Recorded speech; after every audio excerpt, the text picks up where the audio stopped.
प्रस्तुत है नाटक भोर सोसाइटी वाला लोक गाथा। आप सभी से अनुरोध है, कृपया अपने मोबाइल फोन स्विच ऑफ करें या उन्हें वाइब्रेशन मोड पर डाल दें। Thank you.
कुछ नहीं रे, पबजी के बुमजी।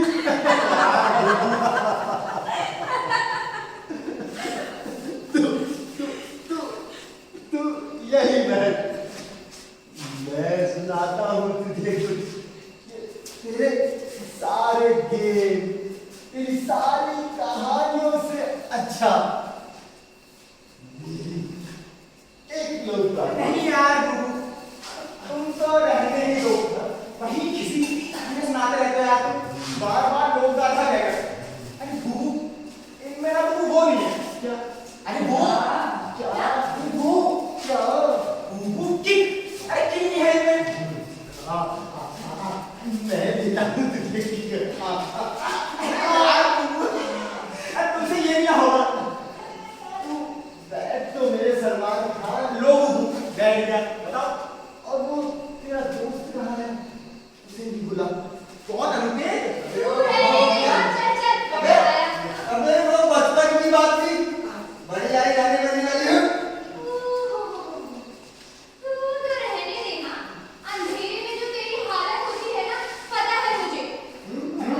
क्या बोली?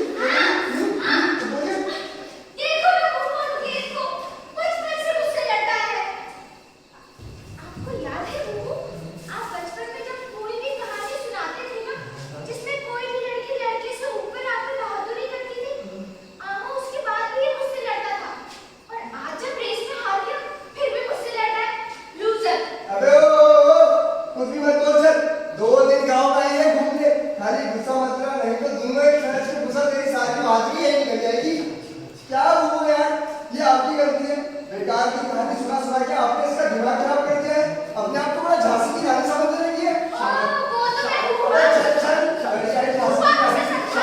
अरे बुबू यार, क्या बुबू?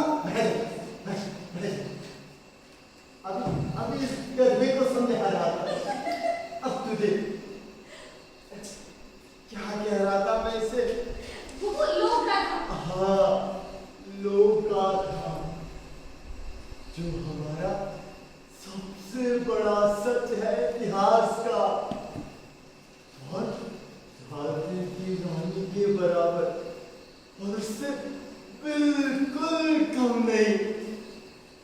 एक ऐसी ही वीरांगना पैदा हुई थी हमारे पहाड़ में। क्या?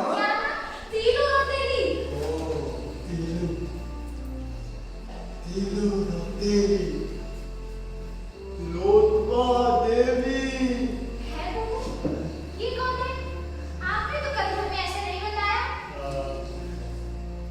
होगी। और तुम दोनों ने, तुम भी बोलो। सुनाओ सुनाओ, अभी की वेब सीरीज सुन ले। तो सुनो, बात हुई गंभीर वीरता की। कोई ना भूल पाया एक नाम है, गढ़वाल में जन्मी तीलू रौतेली। वो एक सच्चा नाम है।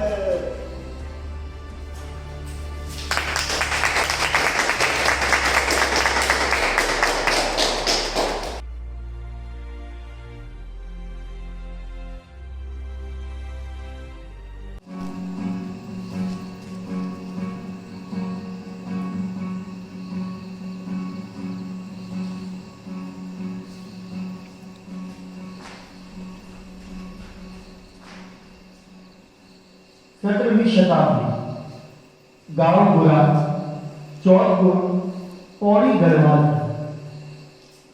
माता मैया देवी और पिता का नाम भूप सिंह है। और हाँ, 2 बड़े भाई भक्तू और पत्तू। बचपन में ही तीलू की सगाई भवानी सिंह नेगी नाम के आदमी से कराई। जैसे जैसे तीलू बढ़ी हुई, एक दिन अचानक सतलुजों ने गढ़वाल पर आक्रमण कर दिया। खूब लोगों को मारा और उनका सब कुछ लूट लिया। इसी तरह पिता भूप सिंह रावल और बड़े भाई और साथ में नवनीता भी लड़ करने के लिए भयानक शुरुआत कराई।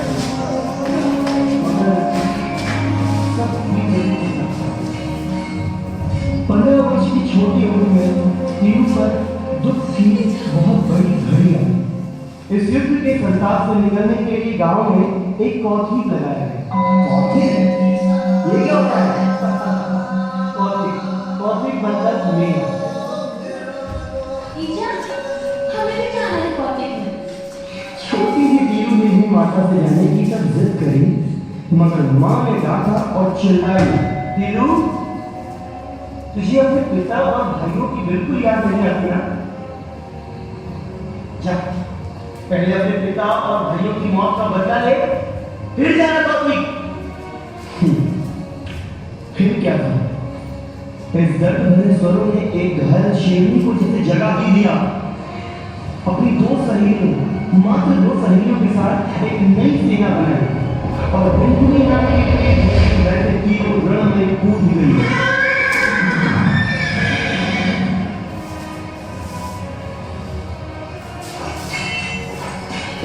कुशल तलवारबाजी और गोरिल्ला छापेमार युद्ध की रणकला से तीनों ने सबसे पहले खड़ा कर दिया।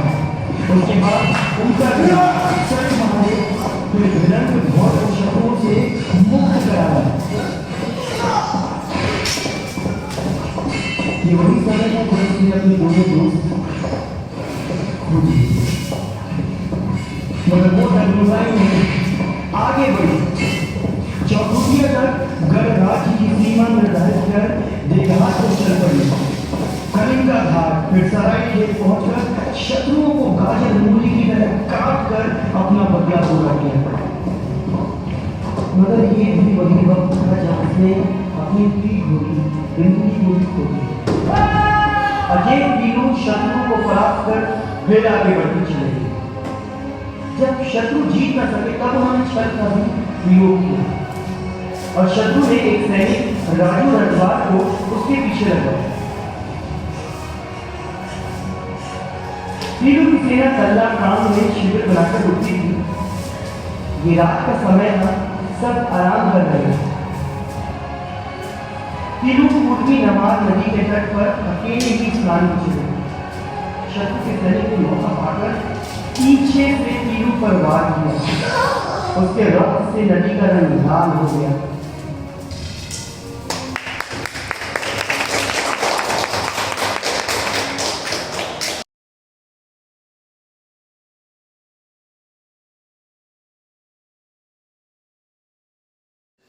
ये गाथा थी वीरांगना तीलू, तीलू रौतेली तिलोत्तमा देवी की,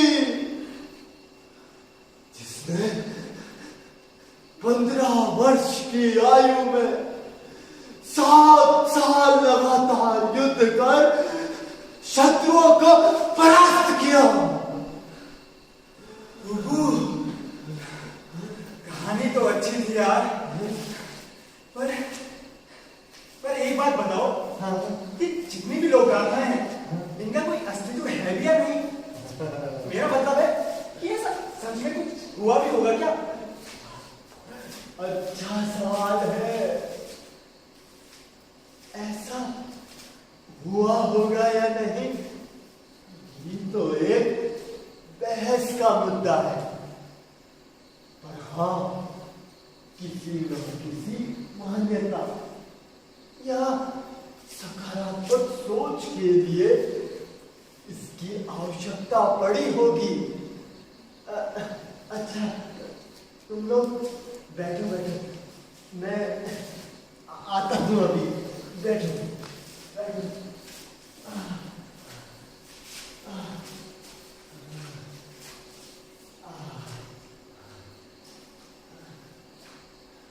मैं हूँ तीलू रौतेली, हट जाओ मेरे रास्ते से कत्यूरों।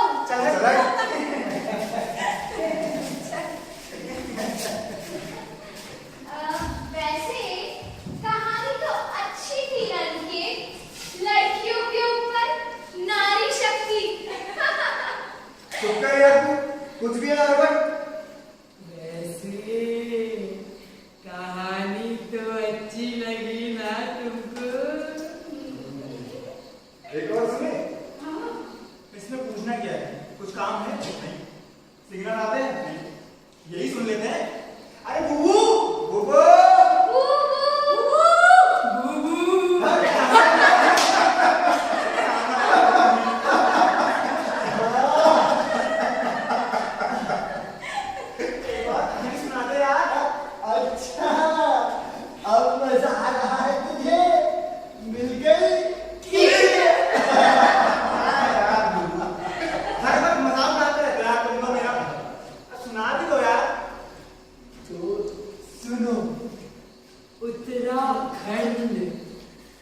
राज्य में अलग अलग गाथाएं हैं।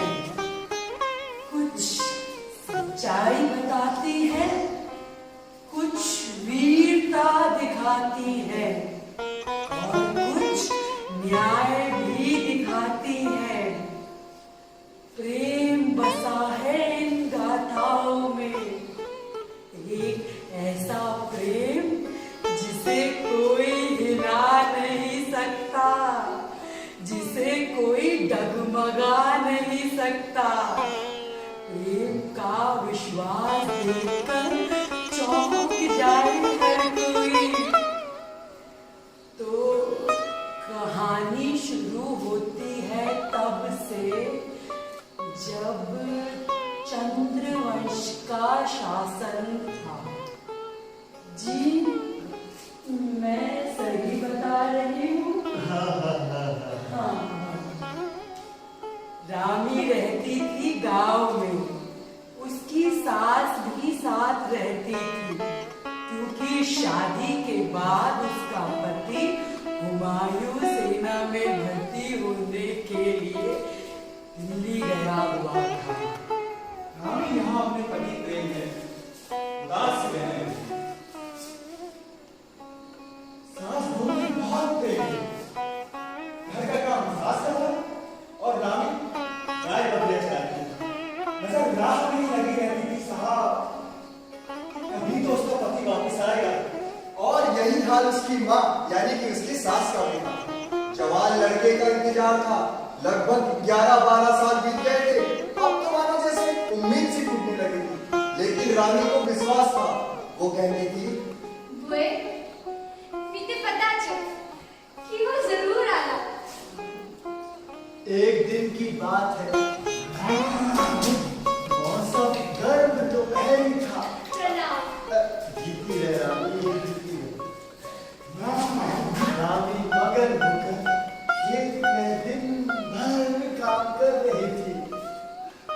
थक हार कर काम थक उधर।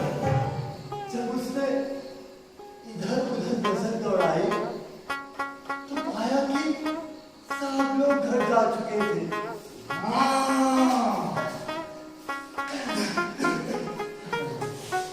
तब अचानक एक आवाज आई, अलग निरंजन! अरे साधु महाराज रुकिए! अलग निरंजन! अरे साधु महाराज रुकिए!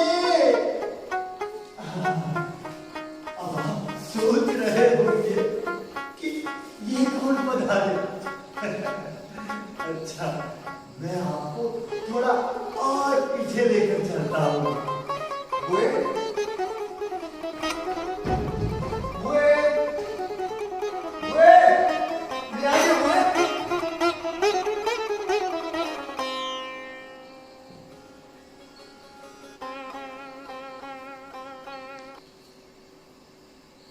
बुए, मैं आइए बुए।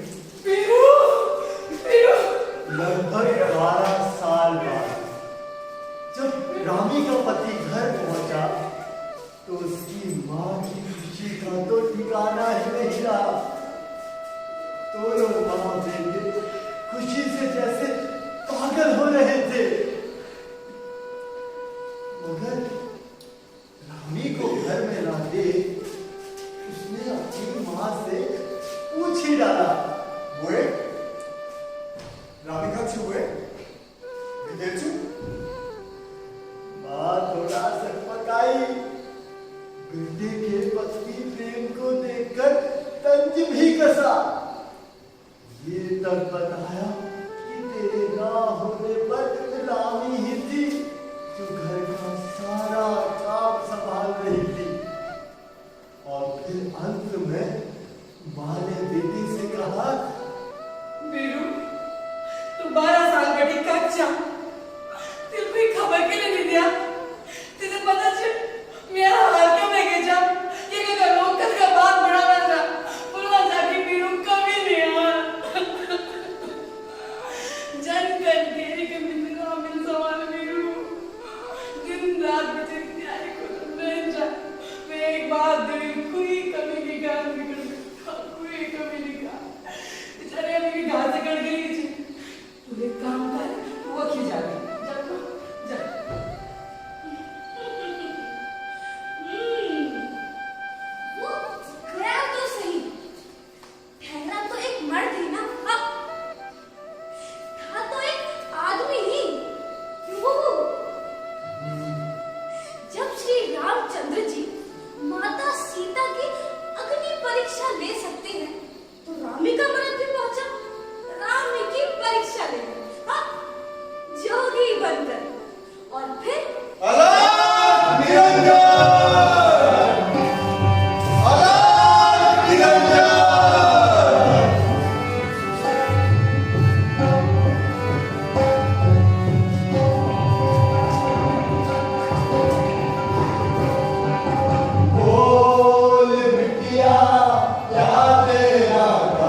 उसके बाद वो जोगी सीधे रामी के घर पहुंचा। अलग निरंजन, अलग निरंजन, जोगी को भिक्षा दे माता, जोगी को भूख लगी है, कुछ खाने को भी दे। प्रणाम साधु महाराज। और फिर ओए जोगी, अपना मुंह पकड़ और यहाँ से चलना कर। वरना मैं तेरे साथ क्या करूँगी मुझे नहीं पता। क्या क्या क्या वो भुजिया फट जा मेरे रास्ते से। क्या क्या हो गया है? तुम पगली है, पायल रामी नहीं है रे।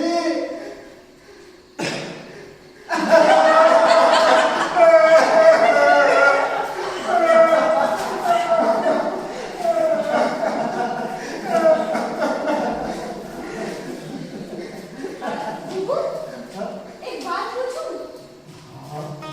हमारे लोक गाथाओं में अक्सर पुरुषों को ही प्रधान क्यों बनाया गया है? जैसे राम जी ने सीता माता की परीक्षा ली और अब रावण के पति ने रानी। भला ऐसा क्यों होता है? हाँ बुबू, द्रौपदी का चीरहरण मतलब एक स्त्री के सम्मान के लिए हम ये तो तुमने दोनों ने बहुत अच्छी बात कही है रे बिटिया। सुनो, देखो ये समाज शुरू से पुरुष प्रधान रहा है और जहाँ जिस समाज में जिसकी भी जय जयकार होगी उन गाथाओं में उनका ही गुणगान होगा ना। हाँ, हाँ।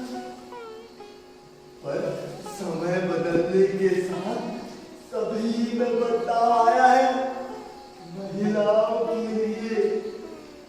और जो अब अगली गाथा होगी उसमें तुम सबको पक्का इसकी झलक देखने को मिलेगी। लेकिन बहू, ऐसी कोई लोक गाथा हमें सुनने को नहीं मिली, क्यों? मिलेगी भी कैसे?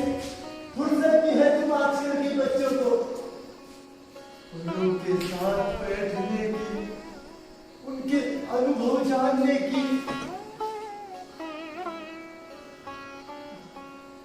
पर गलती तुम्हारी भी नहीं है रे बच्चों। इस समय ने सभी को बदल दिया। बस दुख तो इस बात का है कि ये संस्कृति के ठेकेदार नई भाषा और बदलाव को अपनाना ही नहीं चाहते। जो जैसा है वैसा रहने देना चाहते हैं, जो हो नहीं सकता। चलो छोड़ो, मैं तुम्हें अब एक और नई कहानी सुनाता हूँ। जी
लड़की हुई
हाल में पति के मरने का दुख,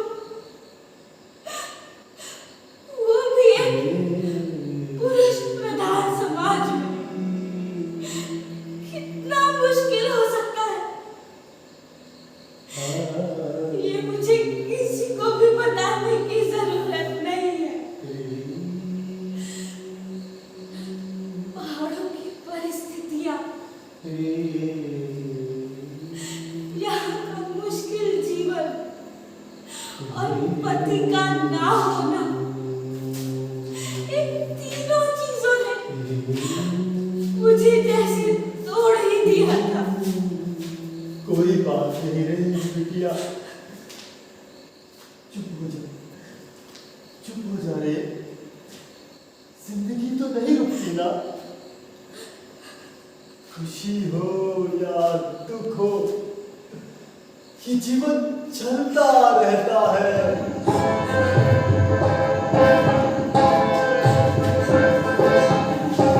जिंदगी एक जहां है सपनों का, आशाओं का, समझना है मुश्किल, समझना है मुश्किल, समझना है मुश्किल, समझना है मुश्किल।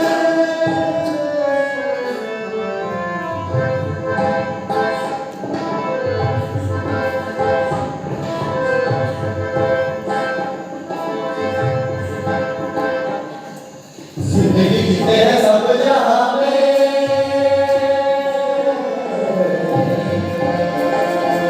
कुछ जीते हैं जिंदगी को, कुछ जीते हैं जिंदगी को, कुछ को जिंदगी जीना सिखाती है। जिंदगी एक जहां है सपनों का, आशाओं का, समझना है मुश्किल, समझना है मुश्किल, समझना है मुश्किल, समझना है मुश्किल। सुनना आंगन उजड़ जाने पर भी गौरा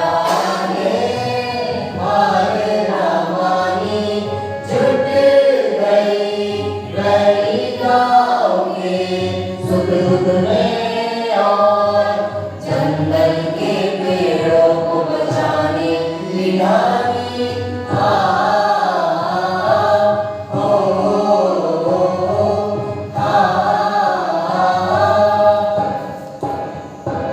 मुझे सरास चल पड़ी है जिंदगी, सहती संभली, सहती संभली, सहती संभली संभालती है जिंदगी।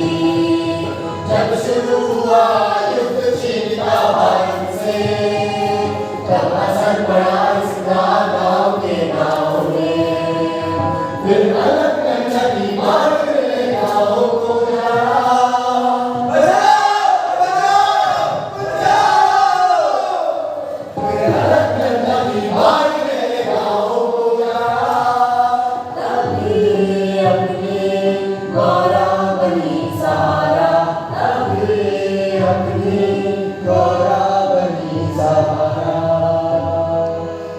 जब खतरा बढ़ा, जंगल में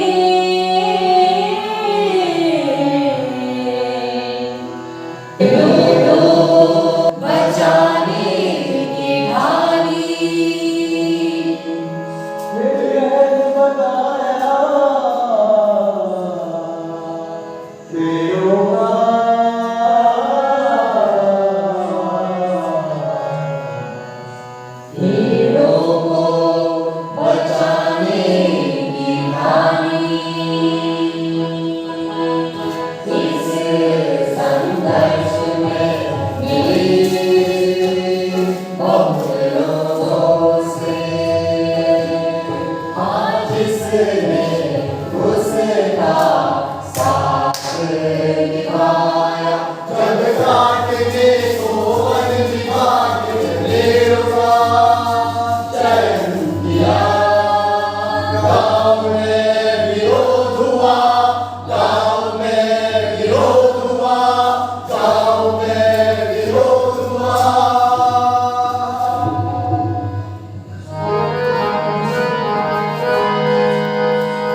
तुम सब मुझे ये बताओ, तुमने कबूतरी देवी का नाम सुना है? ना बहू, क्यों? तो सुनो। ओए जा, वो तीजन बाई जिनकी आवाज में है पहाड़ों की धुन, जिनके गीतों में पहाड़ों की संस्कृति से लेकर पहाड़ों का पूरा मौसम समाया है। अरे अभी भी नहीं पहचाना? तुम्हें नमस्कार, मेरा नाम तीजन बाई, हाँ क्या? कबूतरी देवी। लोग कहते हैं कि मेरी आवाज कोयल जैसी है। अरे हंसो नहीं, ये मैं नहीं, आप लोग ही कहते हो। और लोग कहते हैं कि 70 से 80 के दशक में मैंने हमारे उत्तराखंड के गीतों को पहचान दिलाई। पर ये तो सही बात है। आपने ऐसा किया? और जानना चाहते हो मेरे बारे में? हाँ। तो सुनो, उत्तराखंड राज्य जिला चंपावत के काली कुमाऊं में 1945 में मेरा जन्म हुआ। मेरे पिता रामकाली जी ने सबसे पहले मुझे संगीत से जोड़ा। उसके बाद श्री देवराम जी और देवकी देवी जी ने मुझे आगे की शिक्षा दी। बचपन से ही मेरा रुझान संगीत में था, जिसे मेरे पति दीवानी राम माफ कीजिएगा, मैंने उनका नाम ले लिया। वैसे मैं उन्हें नेताजी कहकर बुलाती थी। नेताजी हमेशा मेरा संगीत सुनने के लिए उत्सुक रहते थे। ये बात अलग है कि बाद में उन्होंने मुझे छोड़ दिया, या कह सकते हैं कि मैंने उन्हें छोड़ दिया। हम साथ नहीं रह सके, पर वो हमेशा कहते थे, हे कबूतरी, जरा एक गीत सुना दे। जी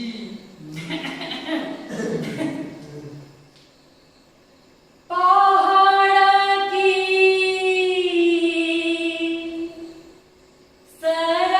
सरस्वती तिले धारो बोला, पहाड़ की सरस्वती तिले धारो बोला, देश का जगदीश बाबू तिले धारो बोला, देश का जगदीश बाबू तिले धारो बोला, पहाड़ की सरस्वती तिले धारो बोला, पहाड़ की सरस्वती तिले धारो बोला। मुझे आज भी याद है कि मुझे मेरे पहले गीत के लिए पूरे 50 रुपए मिले। मैंने शायद 100 से भी अधिक गीत गाए। अब आगे क्या कहूँ बच्चों, बस एक बात मैं नई पीढ़ी से कहना चाहती हूँ कि अपने गीतों को भूलना मत, नई संगीत शैली को भी अपनाना। कुछ तो हमारे संगीत में भी होगा। 7 जुलाई 2018 को वो हमारा साथ छोड़कर चले गए और हम देखते रहे, लेकिन आज भी वो हमारे दिल में है, हमेशा। जीवन का पूरा साथ नहीं था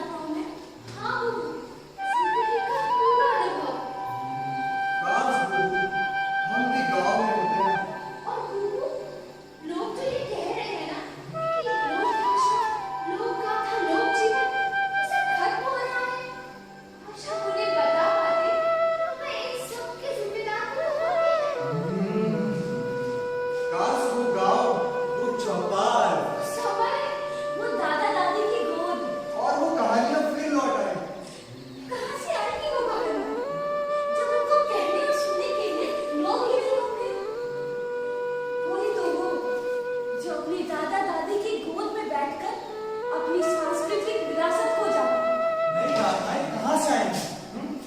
जब लोग ही नहीं होंगे। और भाषा का क्या? लोकवाद्य यंत्र का क्या? तो संस्कृति के छोटे-छोटे पहलू है ना। और वो भी ऐसे पहलू जिसमें बदलाव चाहिए, नए विचार चाहिए, जो हमें नए और पुराने अनुभव से मिलेंगे। और जब हमारी किस्से कहानियां खत्म होंगी तो हमारे विचार भी खत्म होंगे। जो अपनी संस्कृति के लिए सोचने का विषय है। इतिहास गवाह है, जहाँ भाषा समाप्त हुई है वहीं संस्कृति का भी विनाश हुआ है। और भाषा में परिवर्तन तो होंगे ही। शहर की गंदगी को हम खुशी-खुशी झेलने के लिए तैयार हैं, क्योंकि उसके बारे में सोचने और समझने के लिए हमारे पास वक्त ही नहीं। सुबह से शाम tuition classes computer classes, extra classes. और वो कंप्यूटर। जी हाँ, कंप्यूटर। कंप्यूटर अरे तुम रहने दो आमा। कंप्यूटर क्लासेस और ना जाने क्या क्या। कोई समय बचता है कहानियों के लिए। जब ये बड़े होंगे जब हम बड़े होंगे तो क्या होगा हमारे हाथों में? अभी हाल ही में कबूतरी देवी जी का निधन हुआ।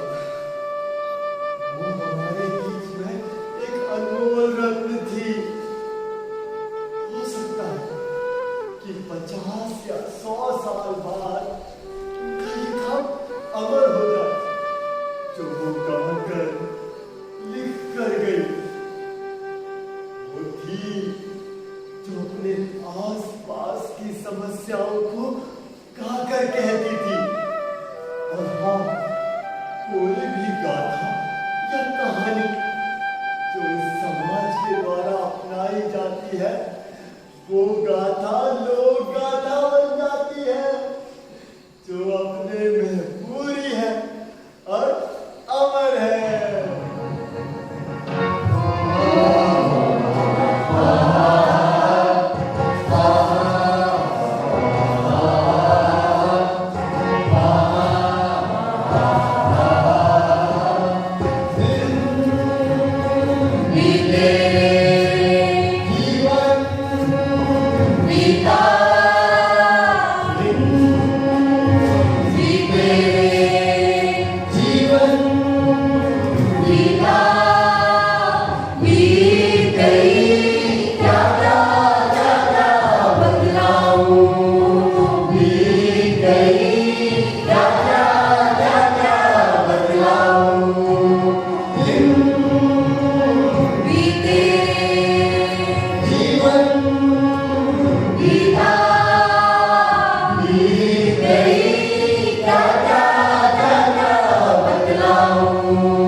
Thank you so much. आपने हमारे इस कार्यक्रम को इतने एक्चुअली पेशेंस के साथ देखा। एक्चुअली भोर सोसाइटी और ये जो जितनी भी आर्टिस्टिक टीम है, हमारी कोशिश केवल एक नाटक दिखाने तक ही नहीं थी, बल्कि एक उस मैसेज को लोगों तक पहुंचाना था जो बहुत ज़रूरी है इस आज के वक्त में। शायद कि जहाँ हम डाइनिंग टेबल पर बैठकर भी 5 लोग बैठकर भी केवल आपस में बात ना करके हम 5 लोग आपस में मोबाइल से लगे रहे। अगर मम्मी को अपने बच्चे को ऊपर कराना है तो वो भी मैसेज या व्हाट्सएप से जाता है कि आ जाओ बेटा खाना खाने के लिए। टीवी, इंटरनेट, इस सब इस दुनिया ने एक्चुअली हमारे बीच की आपस की बातचीत और कहानियों को खत्म कर दिया। और जो हम कहानी लोक गाथा के जरिए बता रहे हैं कि बातों का होना कितना जरूरी है, क्योंकि बातें खत्म होंगी तो कहानियां खत्म होंगी, कहानियां खत्म होंगी तो शायद एक संस्कृति का पतन हो जाएगा। एक बहुत लंबे समय के लिए 100-200 साल की कहानियां खत्म होती हैं। तो चलिए सीधे शुरू करते हैं किरदारों से जिन्होंने इसको जिया है। तानिया निशाद,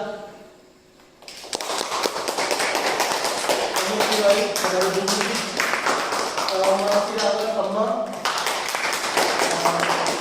शिखर और मीन। ये था हमारे किरदारों का परिचय। उम्मीद करता हूँ आपको पसंद आएगा। अगर आपको पसंद आता है तो प्लीज़ हमें ईमेल कर सकते हैं आप भोर.6793@gmail.com पर, जो हमारा ईमेल एड्रेस है। और हमारा फेसबुक पेज है भोर सोसाइटी के नाम से। आप अपनी बातों को, जो भी आपको समझ में आया, अपने विचारों को तक व्यक्त जरूर कीजिएगा, हमें अच्छा लगेगा।